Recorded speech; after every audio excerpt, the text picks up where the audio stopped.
Evet abi, tekrardan yayına geçtik. Ee, Sırp gümrük çıkışı ve Hırvat gümrük girişinden girdik. Sorunsuz geçtik. Fazla sorun çıkarmadılar. Zaten bir sıkıntımız yoktu. Özellikle Hırvat polisleri kibardı değil mi abi? Aynen. Onu söyleyebiliriz. İlk önce yanlışlıkla Avrupa Birliği pasaportundan girmişiz. Sonra geri çevirdiler. Güzel. Şu ana kadar sıkıntısız bir yolculuk oluyor. Nazar değmesin. Şimdi Zagreb'e doğru gidiyoruz. 2 saat 40 dakika yolumuz kaldı. Bir ihtiyaç molası veririz tahmini. Burada da gişelerden geçeceğiz tahmin ediyorum abi. Aynen. Evet.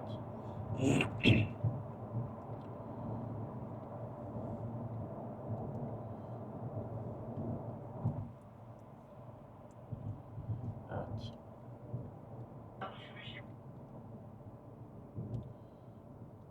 Buradan geçelim bakalım.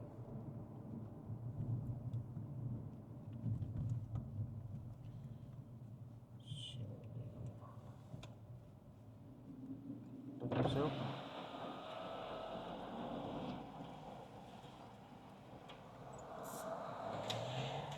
Evet.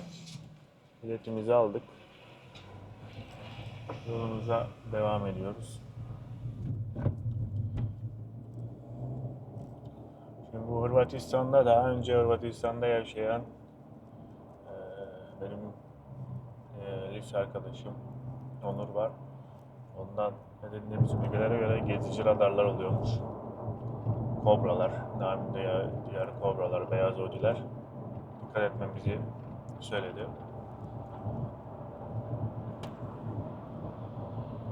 Evet, o şekilde. Bugün diğer günlere nazaran daha erken varacağız. Bakalım, Zagreb'de çok gezilecek yer olduğunu söylemedi arkadaşım yani. Ama bakacağız artık. 2,5 saat yolumuz kaldı. Evet abi, sen sessiz kalıyorsun yine.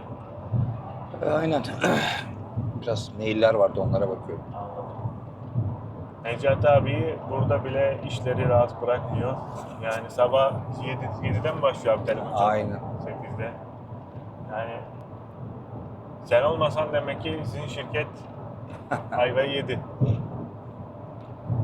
Maalesef. Yemez de mecbur. Aynen. Aksar, şey olur. Aynen.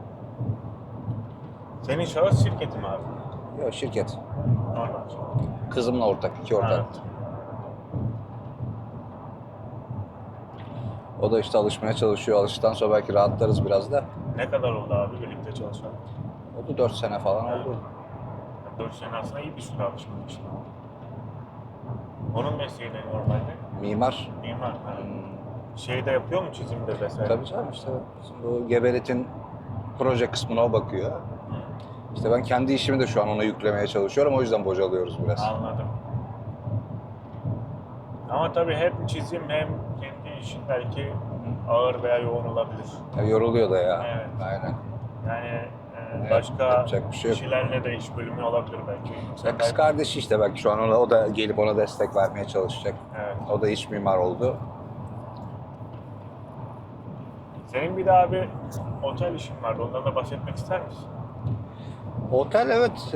Alaçatı'da butik bir otel işletiyoruz. Daha doğrusu kızlar işletiyor. Evet. Geçen sene devraldık. Gül'ün büyük kızım bir üniversite arkadaşıyla, Marmaris'te yaşayan bir üniversite arkadaşıyla işte birlikte karar verdiler. Onlar zaten otelcilerdi Marmaris'te. Yani tecrübeleri var olduğunu düşünerek böyle bir şeye girdik. Ama yani çok keyifli, hadi onların dilediği gibi geçmedi. Hatta bu sezonda da ortağıyla malum ortaklıklarda olur böyle şeyler. Kardeş bile olsan. Evet. Biraz bir şeyler yaşadılar. Yani biz tek başımıza bu sezon devralmak zorunda kaldık. Kısmetse şimdi bayramdan itibaren açılacak. Artık küçük kızın başında duracak, o ilgilenecek yani. Bir de çalışan alınacak. 8 odalı butik bir otel. Hani Evet. çok büyük bir otel değil. Peki abi sezon benim bildiğim Çeşme'de, Alaçatı'da genelde sadece yaz ayları. Haziran, Temmuz, Ağustos. Öyle aslında ama işte bu artık böyle festivaller var, şeyler var. İşte mesela Nisan ayında Ot Festivali var, meşhurdur. Evet, evet. İşte şimdi bayram erken giriyor Ramazan'dan sonra. İşte böyle Mart'tan sonra bu ayın ortalarından sonra bir hareketlilik başlar yani. Tabii. Bir de yeni belediye başkanı belki biliyorsundur Mustafa Denizli'nin eski antrenör futbolcumuzun kızı Deniz evet. Deniz Lal. Lal Ya, Deniz. Lal Deniz. Ha, aynen o da yani bir değişik bir şey katmaya çalışıyor kendince. Hani o Çeşme'yi yılın 12 ayı böyle bir faaliyette tutmak için bir şeyler yapmaya çalışıyor ama bakalım. İnşallah Çeşme için hayırlı olur. İnşallah abi. Yani biliyorsun bazı şeylerden de ben bahsetmek istiyorum. Yani Çeşme son belki 5-10 senede acayip büyüdü, gelişti. Büyüdü aynen Yani yani. özellikle İstanbullu İstanbul'da turistlerin özellikle. Gelmesiyle. İstanbullular biliyorsun ilk önce Bodrum'a el attılar. Evet. Orası büyüdü, şey oldu. Sonra sonra Çeşme, İşte Alaçatı böyle Alaçatı. buralara aynen. Yani şimdi Alaçatı neredeyse bilmiyorum nüfusu. Alaçatı'da bir Çeşme'nin belki yarısı kadar olmuştur değil mi? Oldu daha fazla Daha oldu. fazla. Ya tabii aslında yerlileri yani Çeşme'nin, Alaçatı'nın ve İzmirliler bu İstanbullulardan biraz şikayet ediyorlar. Yani şikayetin sebebi de şu. Yani İstanbullular geldiği yerler İstanbul'a benziyor. İşte böyle sıkış tepiş ve fiyatlar artıyor. Uçuyor Evet, aynen. uçuyor. Ha, aynen. Yoksa tabii İstanbul'da birçok şeyin iş alanı olduğu için oradaki insanlar daha fazla kazanıyor ve yani para harcarken de çok düşünmüyorlar. Ama İzmir'in ve Çeşme'nin yerli insanları bu fiyatları ödemekte zorlanıyor tabii. Ya zorlanıyor. Yani bir de mantık şu eğer şimdi bazı işletmeler var. Kışın atıyorum İzmir olur, İstanbul olur ya da başka bir yerde zaten o işletmenin sahibidir. İşte sezonda da aynı markayla, aynı isimle, aynı işi yaparak işte böyle sahil yerlerinde yerleri var. Onların tabii çok etkilediğini düşünmüyorum ama sadece gerçekten atıyorum Çeşme'de sezonda iş yapıp da işte o 3 ayda, 2,5 ayda kazanacağı parayla bütün 12 ayı geçirmeyi düşündüğünden esnaf. O yüzden orada fiyatlar uçuyor gidiyor ondan sonra yani. Evet, evet. Ya ben de o konuda hemfikirim. Tabii burada biraz bizim yani şu konuya da değinmek istiyorum abi. Biraz bizim özellikle yaz turizminde ki esnaflar, oteller yani kış sezonunda da oluyor bu tabii ama yaz sezonunda daha fazla. Yani tabii ki ülkemizde son zamanda euro dolar kuru, enflasyon çok yükseldi. Ama fiyatlar da onun ötesinde biraz fazla yüksek gibi geliyor. Artık insanlar Yunan adalarına kaçmaya başladı. Evet. Yunan adalarında Geçen yaz bu çok oldu. Evet. Çünkü kapı vizesi açıldı. Kapı vizesi, daha doğrusu şöyle, kapı vizesinin açılma sebebi aslında hani böyle bizler adalara gidelim diye değildir. Yani onun amacı, şimdi Yunanistan şöyle bir karar aldı. Daha doğrusu Yunanistan Avrupa Birliği şöyle bir baskı yaptı. Ya siz her gelene vizeyi veriyorsunuz, kolay vize veriyorsunuz. Ama gelip size adalarınızda bir gün giriş çıkış yapıp ondan sonra diğer Avrupa ülkelerine gidiyorlar diye. Ki böyle oluyordu zaten Evet. yani. Ben de yıllarca Yunanistan'dan vize alırken hep bu Evet. şekildeydi. Hemen İzmir'de Sakız'a bir giriş çıkış yapar, ondan sonra gitmek istediğim ülkeye giderdim. O yüzden Yunanistan da şöyle bir karar aldı. Ya kardeşim sen adaya mı gelmek istiyorsun? Tamam, ben sana ada için sadece kapı vizesi açıyorum. Hani şeye gittiğinde vize randevusunda ben sana hani vizeyi Anakara için, hani ada için değil de Atina'ya gideceksen, ne bileyim bir yere gideceksen orası için ben sana vize veriyorum. Ama Sakız'a rezervasyon yapıp bana vize almaya gelme, ben sana zaten kapıda bu vize hizmetini sağlayacağım dedi. Böyle başladı. O da cazip de geldi.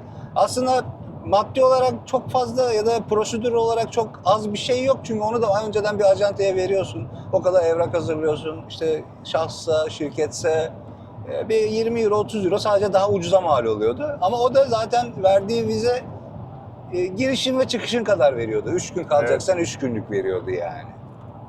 Ama nedense biz buna acayip rağbet gösterdik.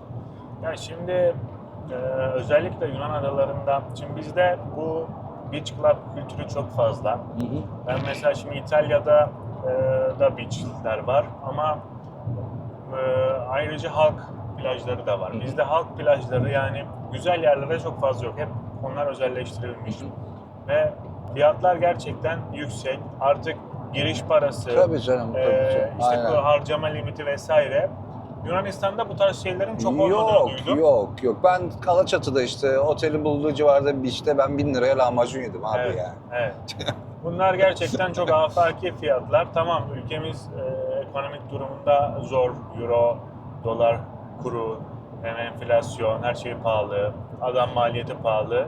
İnsanı çalıştırmak pahalı. Ama burada da sanki şöyle bir mantık işliyor gibi geliyor.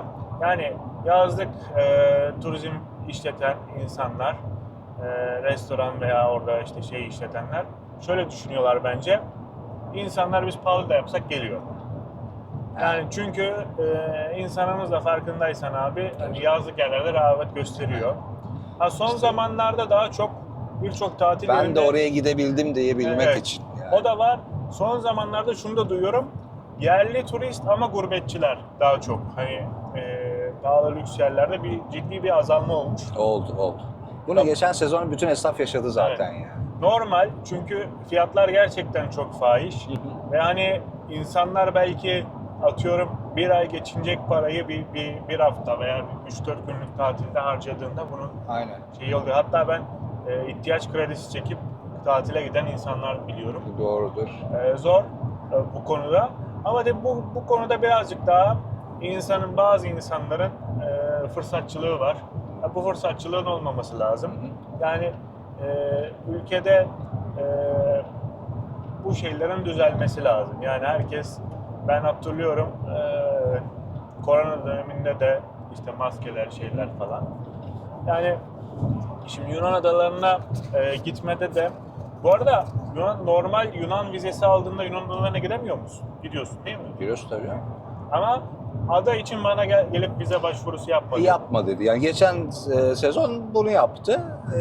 Ama tabii bize mesela bizim teknemiz benim kızımın üstüne. Evet. Kızımın da zaten usta gemici, hani yat kaptanlığı falan var yani. Mesela o Yunan adalarına gezeceğim diye ama teknemle gezeceğim diye vize başvurusunda Evet. bulundu mesela. Evet. İşte ailemle, babamla, kardeşimle falan diye. Öyle başvurdular. Mesela çok uzun süre, 2 yıl vize verdi mesela Gül'üne Yunanistan yani. Evet. Bir de ben şey diye duydum. Geçen kardeşime Yunanistan üzerinden başvuru yapacaktık. O artık Yunanistan uyanmış o olaya, ülkesini paravan olarak kullandırtmak istemiyormuş. Evet, aynen. En fazla bir sefer vize veriyormuş. Mesela zaten Yunanistan'dan vize aldın, ilk önce Yunanistan'a girmek zorundasın. Ama sonra kalan günlerini diğer ülkelerde geçirirsen... Şöyle yapıyor, şuna dikkat ediyor. Ben bunu yaşadım çünkü ta 10 sene önce yaşadım. Çünkü bana 2 yıl vize verdi. Ben sonra 2 yıldan sonraki vizemde bana 6 ay vize verdi. Şaşırdım yani niye böyle oldu diye. Şimdi sana 90 günlük bir kullanma süresi veriyorsa 2 yıl içerisinde verdiği vizede. Evet. Şimdi şey de bakıyor. Ya sen benden vize aldın ama benim topraklarımda benden daha çok gittiğin yerler. Çünkü ben atıyorum 5 gün Yunanistan'a gitmişim. Sonra gitmişim 20 günü de Avrupa'nın başka bir ülkesinde geçirmişim. Buna çok dikkat ediyor. Bunu ihlal edeni zaten hemen bir sonraki vizede ya red veriyor ya da çok kısa bir süre, atıyorum giriş çıkış kadar vize veriyor yani. Evet, işte onu ben öğrendim, şey yapıyormuş. Mesela Yunanistan'dan vize aldın, bir gir çık yaptın, başka ülkeye gittin. Bir daha vize vermiyormuş ve Yunanistan'dan alan arkadaşlarım şu şekilde Yunanistan giriş çıkışlı vizeler alın dediler. Yani o şekilde tabii haklı adamlar da, sonuçta ülkesine vize alıyorsun ama gidiyorsun başka ülkede geçiriyorsun. Aynen. Yani o konuda ben onları haklı görüyorum. Ya haklı ama şimdi ya evet o süreye dikkat ediyor. Çünkü sana sonuçta multi vize veriyor. Yani multi vizenin adı sen bütün Avrupa ülkelerinde dolaşabilirsin bu anlamına ama işte geliyor artık yani. multi de vermiyormuş. İlk vizen hele direkt tek giriş veriyormuş. Bu arada şöyle bir şey de var. Biliyorsun Yunanistan'dan şu an özellikle İzmir'de ben Manisa'da yaşıyorum, sen de İzmir'de yaşıyorsun. İzmir'de randevu almak kolay ama Şu an kapalı diye biliyorum. benim o Aralık zamanında Ha, okey. baktığım kolay ama daha mesela İtalya, Almanya onlarda randevu bulmakta zor oluyor. Geçen bir arkadaşım Hollanda'ya başvurdu.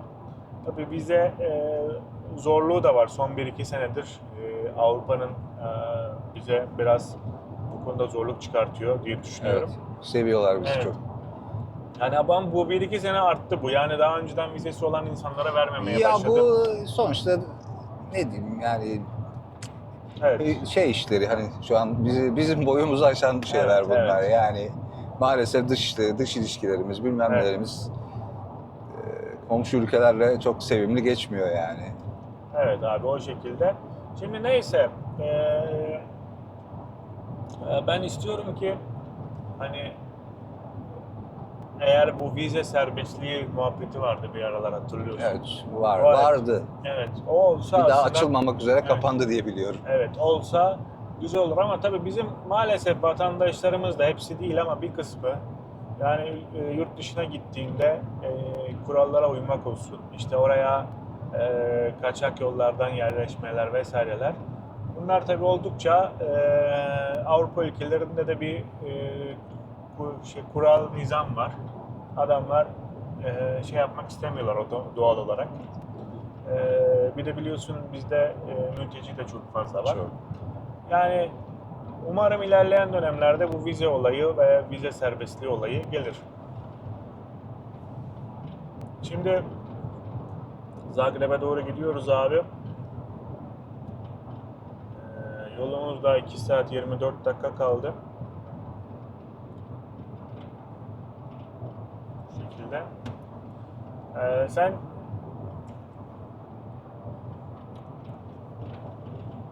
daha önce gitmiş miydin Hırvatistan'a? Ben 2010 yılında bir yeni yıl tatili için Dubrovnik'e gitmiştim ama o zamanlar vize yoktu orada tabii. He. Dubrovnik'te bir 3 gün kalmıştık. Yılbaşı kutlaması için gitmiştik yani. Güzel bir yerdi. Yani aklımda kalan. Yani belki de yeni yıl olduğu için, Christmas olduğu için böyle bir şeydi. Kalabalıktı, yoğundu, güzeldi, keyifliydi. Ama sonra hiç gitmedim bir daha. Tabii Dubrovnik özellikle turistik açıdan yazın ve orada bilmiyorum biliyor musun bir Game of Thrones diye Taht Oyunları diye bir dizi vardı yabancı. Evet. Orada çekilmiş sahneleri vardı. Evet. O yüzden çok fazla da turist alıyordu. Doğrudur. Güzel, keyifli fakat şimdi biz İtalya'ya doğru gittiğimiz için o sahil tarafına indiğimizde yol acayip uzuyor ve biraz şeymiş, çetrefilliymiş. O yüzden biz normal güzergahımızı bozmayacağız. Tamam. O şekilde. Ben Hırvatistan'dan gelirken transit geçmiştim.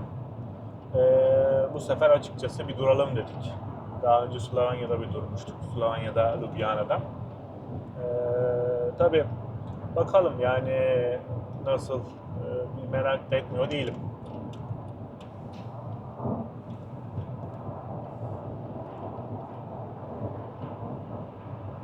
Evet. Hava yalnız abi 20 derece. İşte Neredeyse evet, bir bahar. Yani aynen. Nisan-Mayıs havası var. Yani hafta sonuna kadar da böyle bu Evet. bölgeler öyle biliyorum. İzmir'de bu şekilde olabilir değil mi? Tabii o böyledir. Hafta başı yağmurluydu biz buraya gelirken. Tabii bizim Manisa, İzmir çok soğuk yapmıyor. Ama bu sene bir hafiften bir yalandan bir kar atmıştı abi. Yaptı, Şubat sonu evet, değil mi? evet, evet. Bir hafta soğukta Evet. İzmir bile çok soğuk yaptı yani. Evet.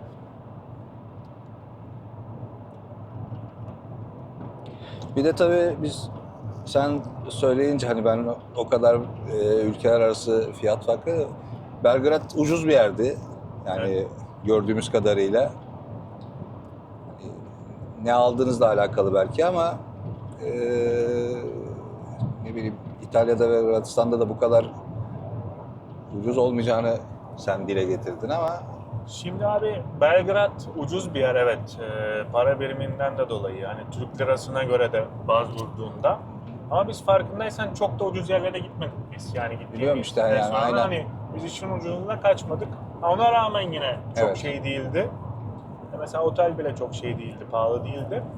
Ama tabii şimdi Euro bölgesine geçtik. Hırvatistan, mesela Hırvatistan'da yaşayan benim sahil kesiminde, Zadar Split arasında yaşayan. Hani yazın beni orada bir otelde çalışıyor. Tatile gel dedi. Nasıl dedim orası? Yani İtalya'ya kadar vardır dedi. Ha İtalya'da çok pahalı değil ama mesela şimdi bu Balkan ülkeleri Yunanistan'a göre pahalı kaçıyor tabii. Yani böyle Avrupa'da doğu ve kuzeye doğru gittikçe hayat pahalanıyor. Özellikle işte Almanya ve yukarısı oralar daha pahalı çünkü geçim yani hayat standardı daha yüksek, kazançlar daha yüksek. Doğru. O yüzden yaşamda pahalanıyor. Balkan ülkeleri, Doğu Avrupa oralar da hayat daha ucuz. Yani Ya Hırvatistan'da o kadar Belgrad'dan kalır yana olacağını düşünüyorum. Yani o da burası da öyle çok pahalı bir ülke olacağını düşünmüyorum yani. ben de aynı fikirdeyim ama yani bir Euro bölgesine geçtiğimiz için Peki euro mu kullanıyorlar hala? Kendi para birimlerini mi kullanıyorlar? ben Euro diye hatırlıyorum ama yanlış da olabilir. Sanki öyle diye hatırlıyorum. Yani bir tık daha şey olabilir. Ama tabii Zagreb bence Belgrad'a göre daha az turistik bir yer olduğunu düşünüyorum. Belki kafa kafaya olabilir yani.